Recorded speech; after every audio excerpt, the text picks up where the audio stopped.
कुलदेवी साधना वंश की रक्षक शक्ति को जागृत करें। कुलदेवी कौन होती है? हर वंश, हर गोत्र, हर परिवार की एक आदि शक्ति होती है जिसे कुलदेवी कहा जाता है। ये देवी हमारे कुल की रक्षा करती हैं, संतान की वृद्धि, वंश का कल्याण और संकटों से रक्षा करती हैं। जिस प्रकार माता अपने बच्चों की रक्षा करती हैं, वैसे ही कुलदेवी पूरे वंश की रक्षा करती हैं। मेरी कुलदेवी कौन है?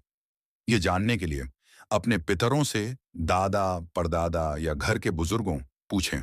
पुराने ग्राम देवता या कुलदेवी मंदिर की जानकारी लें। कई बार कुलदेवी का नाम विवाह के समय लग्न पत्रिका में भी लिखा होता है। कुछ पंडित या कुलाचार्य गोत्र के आधार पर देवी का नाम बता सकते हैं। जन्म कुंडली में भी कुलदेवी संकेत करती हैं, विशेषकर नवम भाव और चतुर्थ भाव से जुड़ी स्थितियां। कुलदेवी साधना कैसे करें? 1. शुद्धता रखें शरीर, वस्त्र और मन से। 2. स्थान चुनें, घर का पूजा स्थान या कुलदेवी का मंदिर। 3. मंत्र जप करें, अपनी कुलदेवी का विशेष बीज मंत्र या स्तुति। 4. नैवेद्य अर्पण करें, हलवा, पायस, नारियल, लड्डू इत्यादि। 5. नित्य दीप जलाएं, विशेषकर मंगलवार और शुक्रवार को। 6. गुप्त रूप से साधना करें, ये साधना जितनी गुप्त होगी उतनी ही फलदायी होती है। 7.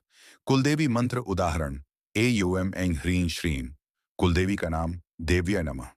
नाम के स्थान पर शीतला, हिंगलाज, योगिनी, काली, अंबा, रेणुका, तुलजा, भवानी इत्यादि।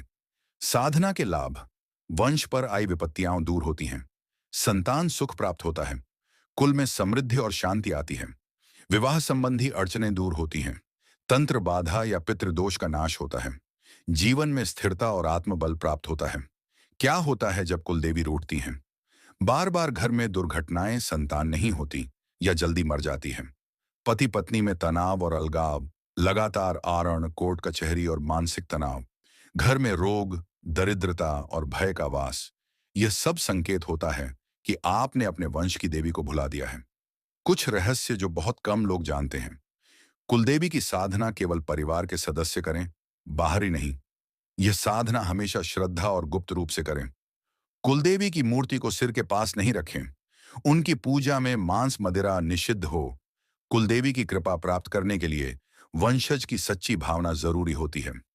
सावधानी: कुलदेवी को कभी भी अपमानित न करें, ना ही उनकी साधना बीच में छोड़ें। साधना भावपूर्वक करें।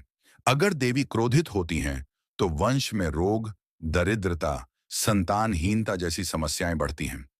विशेष सलाह: यदि आपको अपनी कुलदेवी का नाम नहीं पता तो कुलदेवता ध्यान मंत्र से साधना शुरू करें जब तक सही देवी का ज्ञान न हो। एयूएम कुलदेवताय नमः। कुलदेवी की साधना से जो शक्ति जागृत होती है वह पूरे वंश का कल्याण करती है। यह साधना मात्र व्यक्ति नहीं, पीढ़ियों का भाग्य बदल देती है।